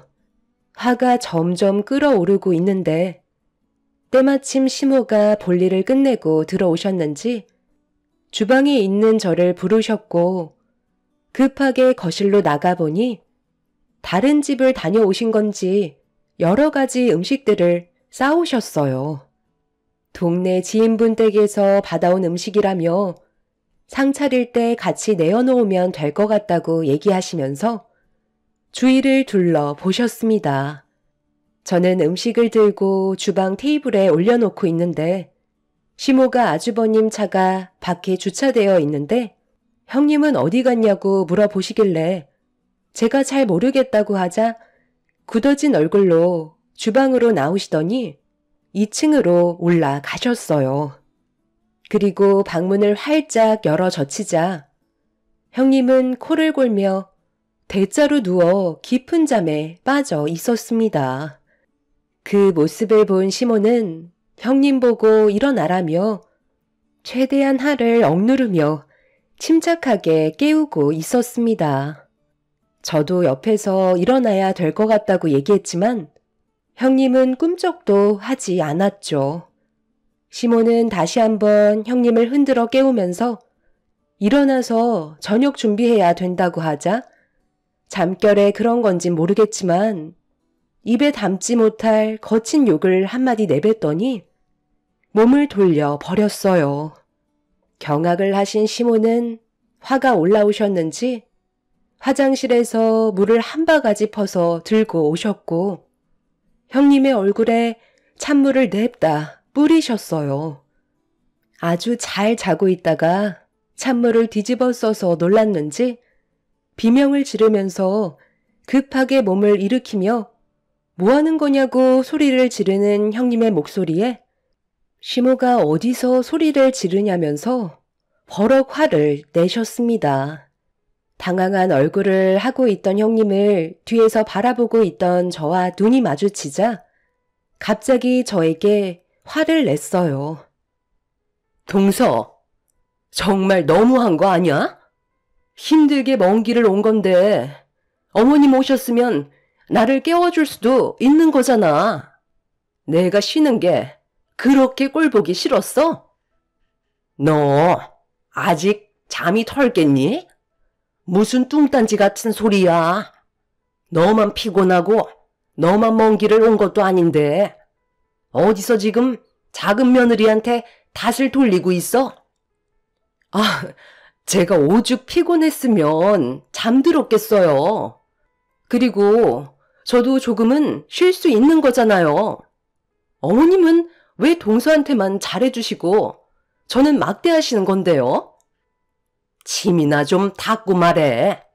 세상 모르고 자고 있었으면서 네가 지금 그게 할 말이야? 작은 며느리도 똑같이 먼 길을 왔고 아침부터 힘들게 음식 만들고 있었다. 너는 저녁 시간 돼서 왔으면 미안해서라도 옆에서 음식 만드는 거 거들어줘야 하는 거 아니야? 작은 며느리 들어오기 전에도 엄청 꽤 부리더만 이제는 아예 대놓고 퍼질러 잠을 자고 있네. 남자들도 밖에서 힘들게 집안일 청소하고 집수리 하고 있는데 너만 천하태평이지? 아주 꼴보기 싫은 짓만 골라서 해라. 빨리 주방으로 가서 저녁상 차리는 거 도와주고 네가 몇 살이라도 더 나이 먹었으면 손이 사람답게 똑바로 행동해라. 당장 주방으로 안 튀어가? 예고도 없이 들어오신 시모가 형님의 행동을 직감하고 있었는지 화가 잔뜩 올라오셨어요. 어느 정도는 예상하고 있었지만 시모가 형님의 얼굴에 찬물을 부어버릴 거라곤 상상조차 하지 못했었죠. 형님은 투덜거리면서 주방으로 들어가 물기도 제대로 닦지도 못한 채 시모의 눈치를 보며 저녁 준비를 도와주고 있었죠. 지금 네가 어떤지 봐봐라.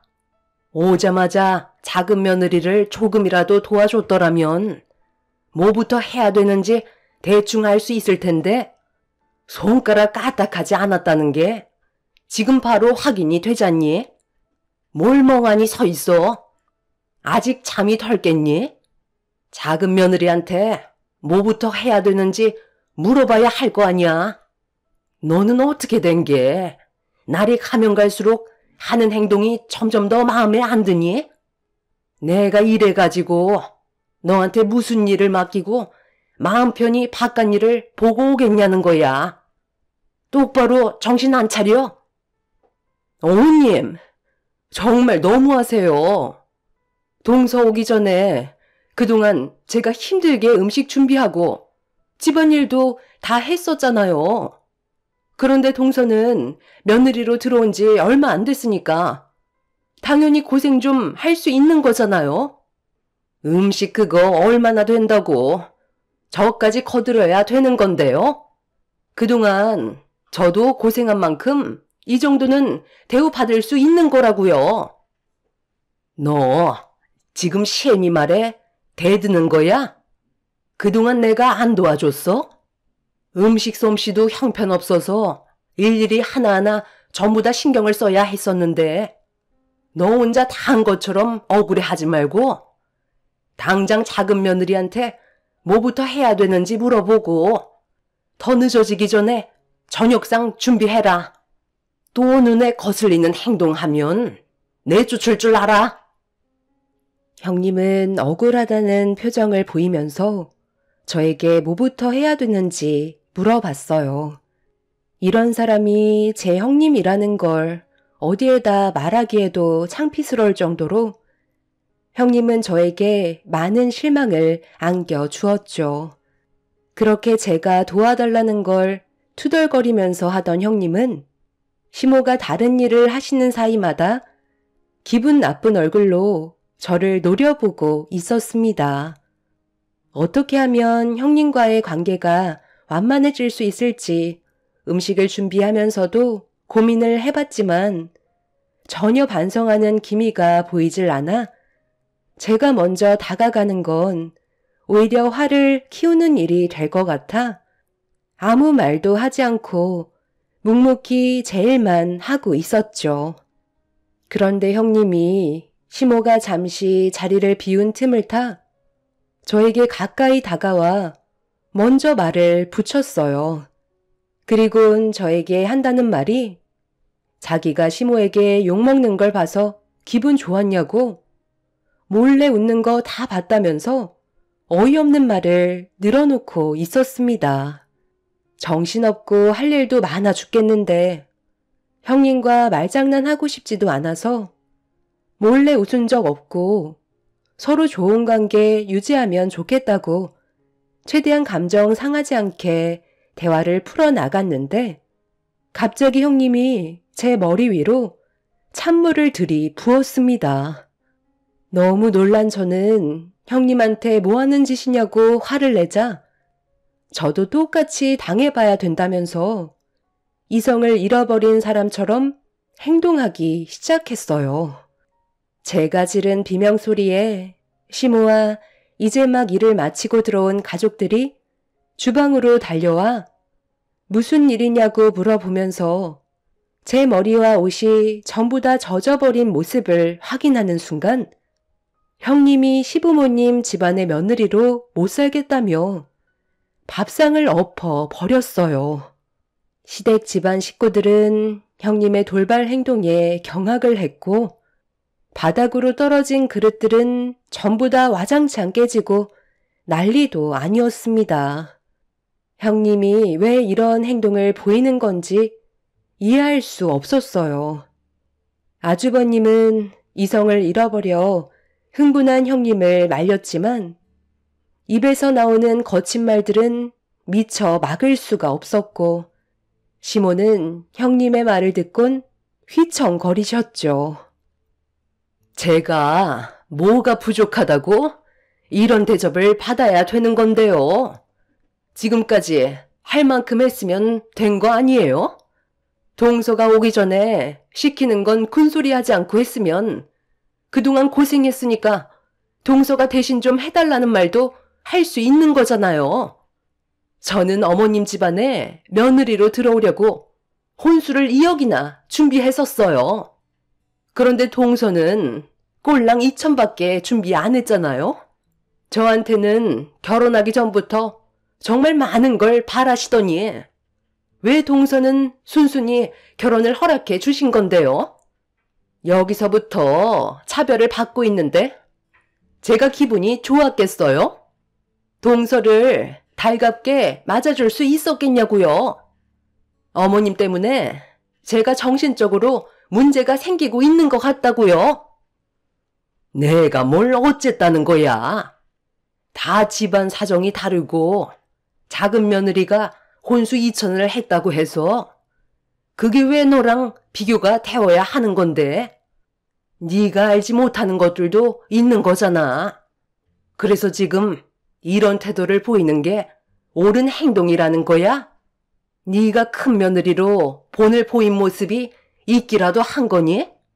작은 며느리가 우리 집 며느리로 들어온 지 얼마 되지 않았으면 옆에서 그동안 나한테 배웠던 거나 네가 하나라도 더 알고 있는 게 있으면 알려주는 게 당연한 건데 이리 빠지고 저리 빠지고 방에 처박혀서 나올 생각은 하지 않고 퍼질러 잠만 자고 있는데 지금 그게 시애미 앞에서 보일 행동이냐고. 그리고 네가 지금 눈에 거슬리는 행동을 한 게 한두 번이야? 작은 며느리가 들어온 날부터 계속 밉보이는 행동을 하고 있잖니. 나도 안 시키는 시집살이를 네가 뭔데 작은 며느리를 못 살게 구냐는 거다. 인사 올 때부터 마음에 안 들었어요. 사람이 느끼는 감정이 다 다른데 어쩌겠어요? 저는 동서가 처음부터 마음에 들지 않았다고요. 저는 앞으로 이 집 며느리로 못 살겠어요. 그동안 할 만큼 했다고 생각하니까 이제 제가 하고 싶은 대로 하면서 살게요. 어머님이 그렇게 아끼시는 막내 며느리 끼고 평생 사세요. 형님은 뭐가 그리 불만이 많았는지 끝내 이성을 잡지 못한 채 시댁을 뛰쳐 나갔어요. 아주버님은 시부모님께 죄송하다며 급하게 형님을 뒤따라 갔지만 이미 서로가 상처를 많이 받아서인지 형님이 다시 시댁으로 들어오는 걸 원치 않았습니다. 결국 시모는 형님을 더 이상 며느리로 받아들이지 않겠다는 확고한 태도를 보여주셨어요. 그날 이후 형님과는 단 한 번도 연락을 한 적도 없으셨죠. 저도 형님의 태도에 상처를 많이 받았었기 때문에 차라리 인연을 끊고 지내는 게 가족에겐 평화가 있을 것 같아 입 밖으로 형님 얘기를 일절 꺼내지 않고 있었습니다. 그런데 평생을 안 볼 것처럼 시댁을 나갔던 형님이 갑자기 저에게 연락을 시도했어요. 받고 싶지는 않았지만 2달 만에 온 전화라 일단 혹시 모를 불상사를 대비해 무슨 말을 하려는 건지 들어는 보고 싶었죠. 동서, 잘 지내고 있었어? 아직도 그때 일로 화가 많이 나 있는 거야? 시간도 어느 정도 지났는데 어느 정도 화가 가라앉을 때도 됐잖아? 우리 잠깐 통화 좀 할까? 무슨 일 때문에 전화하셨어요? 저 지금 많이 바빠서 오래 통화할 수가 없거든요. 그리고 형님이 그때 저한테 했던 행동은 아직 그대로 상처가 남아 있는데요. 내가 조만간 직접 얼굴 보고 정식으로 사과할게.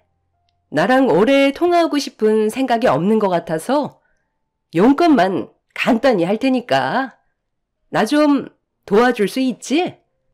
아휴, 그동안 몰라봐서 미안해. 내가 진작에 알았더라면 동서한테 그런 행동 아예 하지 않았을 텐데 내가 동서를 너무 몰랐었나 봐. 이런 일이 있었으면 진작에 나한테 얘기했어야지.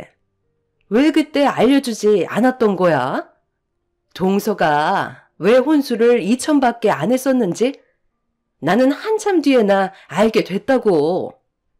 진작에 말해줬으면 그런 일도 없었지. 동선의 아버님께서 시아버님 회사와 이번에 합병을 했다며? 서로 친분이 있었다는 말을 왜 얘기 안 했어?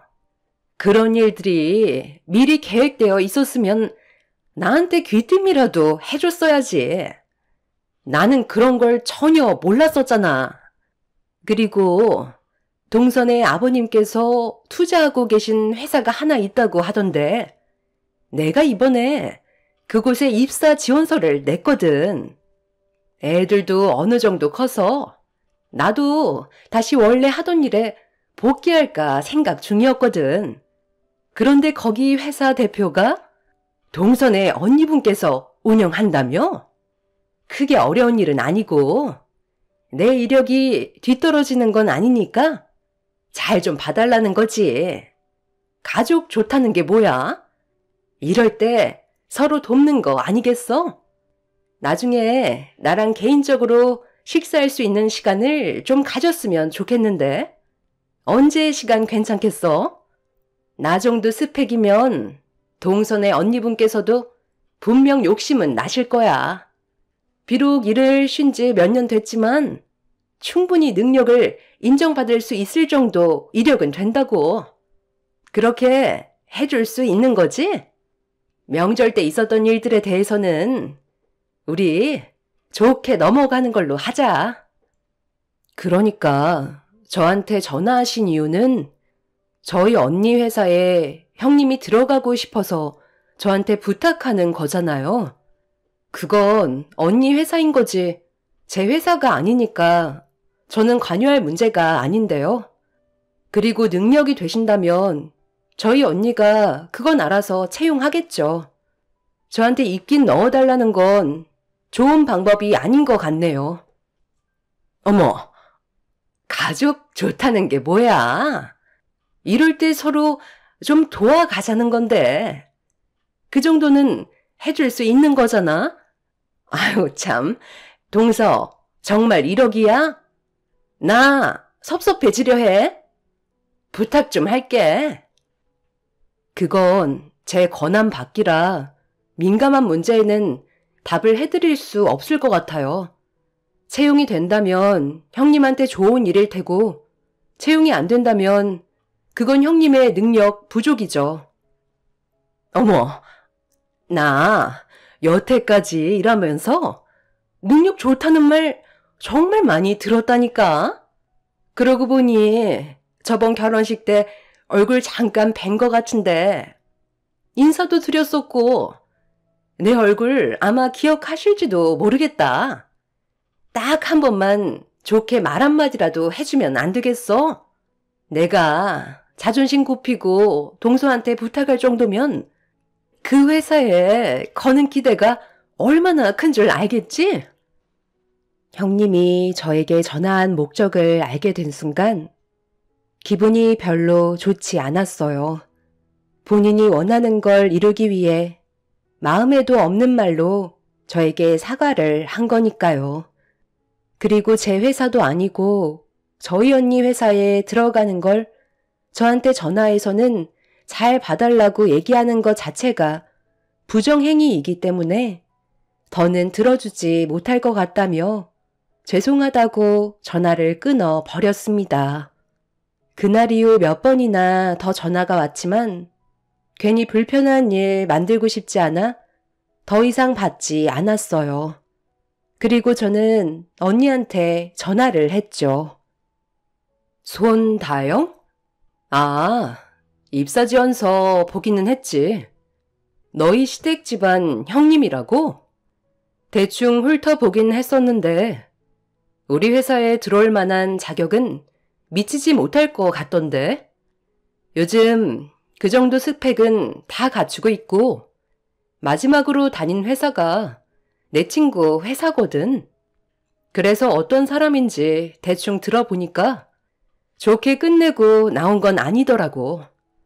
전 회사에서 이미지도 상당히 안 좋았었고 본인은 손가락 하나 까딱하지 않으려 하고 밑에 부하 직원만 부당하게 이용했다는 거야. 본인이 이룬 성과도 아닌데 자기가 선배라는 이유 하나만으로 모든 영광을 자신에게 돌렸고 결국 내부 분열로 인해 부하 직원들이 그 사람을 고발하면서 퇴사하게 됐다던데. 그리고 디자인 바닥이 그렇게 넓은 편이 아니라서 한 달이 건너면 웬만한 사람들 거의 다 서로 알고 지내는 사이야.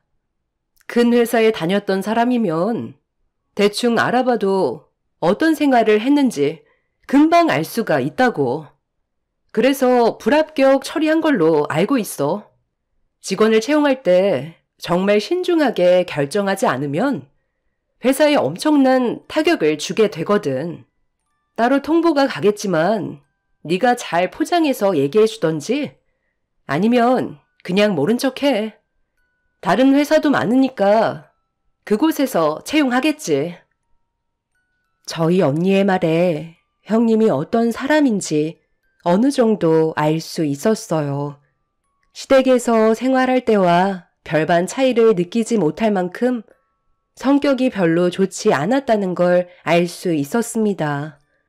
그런데 문제는 며칠 뒤 형님이 저희 언니 회사에 채용이 되지 않았다는 거에 불만을 가지게 된 건지 언니 회사에서 난리를 치고 있다는 소식을 언니를 통해 듣게 되었고 저는 급하게 언니 회사로 찾아가 난동을 피우는 형님을 말렸습니다. 저를 보자마자 형님은 불만을 털어놓기 시작했어요. 동서, 내가 저번에 전화하지 않았어? 좋게 좀 봐달라고 얘기했잖아. 가족 좋다는 게 뭐야? 서로 어려울 때 도움을 줄 수 있는 거잖아. 그런데 어떻게 나를 채용 안 해줄 수가 있어? 내가 지금 얼마나 많은 상처를 받았는지 알아? 하나뿐인 남편한테도 집에서 놀고 먹는다고 욕먹는 것도 서러워 죽겠는데 동서까지 나를 무시하는 거냐고. 나를 당장 이 회사에 채용하라고 동서 언니분한테 다시 한번 얘기해줘. 과거에 다른 회사에 있었던 일까지 들추는 게 어디 있냐고. 그러니까 처음부터 잘 좀 하지 그랬어요. 이력서가 뭔데요? 과거에 다녔던 회사에 대한 이력을 기록하는 거잖아요. 그럼 그 회사에서 어떤 생활을 해왔는지 그런 것까지 전부 다 알아볼 수 있는 거라고요. 디자인 바닥이 좁다는 걸 형님도 아셨으면 그동안 행실을 똑바로 하셨어야죠. 이렇게 난리를 치시는 게 오히려 역효과인 거 모르세요? 그리고 제가 듣기론 형님이 아이들 학교 보내놓고 집안일은 뒷전에 쇼핑으로 사치 부리고 맨날 모임만 가진다면서요? 그래서 한 소리 들은 거 가지고 지금 별거까지 하신다던데 도대체 그럴 거면 결혼은 왜 하신 건데요? 어머님이 형님의 이런 모습을 보면 얼마나 속 터지겠냐고요. 내가 그동안 애들 키우고 힘들게 육아했으면 그 정도는 보상 받아야 되는 거 아니야? 이 집 며느리로 들어오는데 혼수로 얼마가 들어갔는지 동서도 잘 알잖아. 나도 충분히 누릴 수 있는 권리가 있는 거라고. 그리고 그건 우리 부부 문제이니까 신경 쓰지 말고 당장 이 회사에 나 집어넣어 주도록 해. 지금 당장 합격시키라고. 제가 지금까지 살면서 많은 사람들을 만나본 건 아니지만 형님처럼 앞뒤가 꽉 막힌 사람은 처음 보는 것 같아요. 이 세상이 형님 하고 싶은 대로 돌아가지는 않는다고요. 저는 언니한테 전화를 해서 형님의 이력서 좀 달라고 부탁했어요. 그리고 잠시 뒤 직원분이 내려와 저에게 형님의 이력서를 건네주었고 저는 다시 돌려주면서 남의 회사에서 행패 부리면 영업방해죄로 골치 아파진다고 그만해주길 부탁했어요. 하지만 절대 물러나려는 생각이 없었는지 입사 지원서를 돌돌 말아서 그걸로 제 뺨을 올려치면서 모든 건 전부 다 제가 융통성 있게 처리해주지 않아서 이런 상황까지 오게 된 거라는 충격적인 말을 꺼내었죠. 아무리 제가 도와주지 않는다고 해도 그렇지 제 뺨을 입사 지원서로 올려치는 건 도저히 용납할 수가 없었어요. 화가 머리끝까지 올라와 버린 저는 그 자리에서 형님의 입사 지원서를 빼앗아 쫙쫙 찢어 얼굴에 던져 버렸습니다. 자기 얼굴에 찢어진 입사 지원서를 보고 뭐 하는 짓이냐고 제 머리채를 잡으려는 순간 언니는 도저히 지켜볼 수 없어 경찰에 신고를 했는지 경찰분들이 형님을 말렸고 그렇게 상황은 정리가 될 수 있었습니다. 경찰서에서 조사를 받게 되자 아주버님부터 시작해서 시댁 식구들까지 전부 다 경찰서로 달려왔고 형님의 친정 부모님들까지 전부 한자리에 모이게 되었어요. 심각해진 분위기 속에서도 형님은 본인이 무엇을 잘못하고 있는지 전혀 인지하지 못하고 무조건 저희 가족과 시댁 집안에 그동안 쌓였던 불만들만 털어놓고 있었죠. 이 문제로 양가 어른들께서는 서로 죄송하다며 고개를 숙이고 있었는데 아주버님이 그 자리에서 형님한테 이혼하자는 충격적인 말을 통보했어요. 뭐? 이혼?